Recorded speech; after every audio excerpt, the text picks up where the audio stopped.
আসসালামু আলাইকুম everyone, this is Mishan Ahmed and welcome to my Facebook page Mishan Ahmed. So কিছুদিন আগে কিন্তু গাইস আমাদের গোড়াশালে মেলা হয়েছিল, আর এটা হচ্ছে ঈদের পরের দিন থেকেই, ঈদের দিন বিকেল থেকে একটানা মেবি 15 দিনের মতো ছিল এই মেলাটা। সো আমরা হচ্ছে বিকেলে আমি আর মিঠু ভাই আমরা হচ্ছে গোড়াশাল ব্রিজ দিয়ে হাঁটতে হাঁটতে আমরা চলে যাই গোড়াশাল ওই মেলাতে। সো এখানে আসার পর হচ্ছে আমরা একটা দোকান দেখতে পারতেছিলাম, এখানে হচ্ছে স্মোকি বিস্কুট সেল করতেছিল। সো এখানে আসার পর হচ্ছে আমরা স্মোকি বিস্কুট এটা ট্রাই করতেছিলাম, আর এটা হচ্ছে একটা নরমালি একটা চিপস বা একটা বিস্কিটের মতো, ওইটার মধ্যে হচ্ছে আপনার একটা কেমিক্যাল টাইপের কিছু একটা দিয়ে থাকে, যেটা নাকি আপনারা খাওয়ার পর আপনাদের নাক দিয়ে এবং মুখ দিয়ে হচ্ছে স্মোকের মতো ধোঁয়া বের হয়। আর এটা কিন্তু একটা কার্বন ডাই অক্সাইড বা এরকম সামথিং, যে কোনো একটা অ্যাসিড জাতীয় কিছু একটা সামথিং। সো ওইরকম সিগারেট বা ধূমপান জাতীয় স্মোক ওইরকম কিছু না।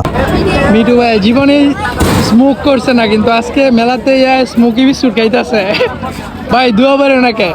দুয়া নাই, দুয়া শেষ। আল্লাহ। এই মেলাটা হচ্ছে গোড়াশাল গুদারাঘাটের সামনে দুই ব্রিজের মাঝখানে যে জায়গাটা ছিল ওই জায়গাতে অবস্থিত হয়েছিল। সো মেলাতে আসার পর আমরা দেখতে পারতেছিলাম এখানে হচ্ছে এই মেশিনটা দিয়ে আইসক্রিম বানাইতেছিল, ফুডের যে কোনো ফুড দিয়ে আপনারা এই আইসক্রিম গুলো খাইতে পারবেন। আর বাচ্চাদের কিন্তু বিভিন্ন ধরনের রাইড ছিল, এন্ড হচ্ছে খাবারের জন্য আচার থেকে শুরু করে চিকেন ফ্রাই, চিংড়ি ভাজা এবং হচ্ছে বিভিন্ন ধরনের খাবারের আইটেম ছিল, এন্ড হচ্ছে গরম গরম জিলাপি এবং সুইট জাতীয় অনেক খাবার ছিল। আর এদিকে মেয়েদের জুয়েলারি জিনিস থেকে শুরু করে কুটির শিল্পের ছোট ছোট ব্যাংক টোকা এবং হচ্ছে আর্টিফিশিয়াল যে ফুল এবং বাচ্চাদের যে খেলনা, এগুলা সবকিছুই কিন্তু ছিল এই মেলাতে। সো আমি আর মিঠু ভাই আমরা দুইজনে গিয়েছিলাম মেলাতে, বাট হচ্ছে মেলাতে আসার পর হচ্ছে মিঠু ভাইয়ের একটা ফ্রেন্ডের সাথে দেখা হয়ে যায়। তো তারপর আমরা এখানে কিছুক্ষণ ঘোরাঘুরি করে দেন হচ্ছে আমরা চলে যাই ওয়াজিহা রেস্টুরেন্টে। এন্ড এইখানে আসার পর ওনাদের মেনু কার্ডে দেখতে পারতেছিলাম ফাস্টফুড জাতীয় অনেক ধরনের খাবারের আইটেম ছিল। সো আমরা যেহেতু তিনজন ছিলাম তাই হচ্ছে আমরা 3টা বার্গার অর্ডার করি, এন্ড বার্গার অর্ডার করার পর হচ্ছে আমাদের কিছুক্ষণ ওয়েট করা লাগে। তো কিছুক্ষণের মধ্যে হচ্ছে আমাদের সেই কাঙ্ক্ষিত বার্গার গুলা চলে আসে। তারপর হচ্ছে আমরা খাওয়া শুরু করে দিই বিসমিল্লাহ বলে। বড় ভাই আমাদের মিঠু ভাই দেখেন কিভাবে বার্গার খাচ্ছে। খুবই ক্ষুধার্ত বন্ধু। আমরা এখনো ধরি নাই মিঠু ভাইয়ের বার্গার খাওয়ার, আমরা এখনো ধরি নাই বন্ধু। গ্লাভ ছাড়াই বন্ধু খাই লাইতেছে। বার্গার খাওয়ার স্টাইলটা দেখেন, just wow, looking like a wow. প্রচুর ক্ষুধা লাগছে মিঠু ভাই, না তোমার? আমার খাওয়া ডাক্তার সবাই দিয়ে চেতাই দিন।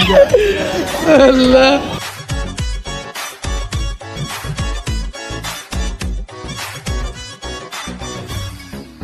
কিসে তোমার রুটি শেষ?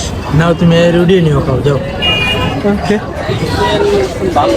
এই কি অবস্থা!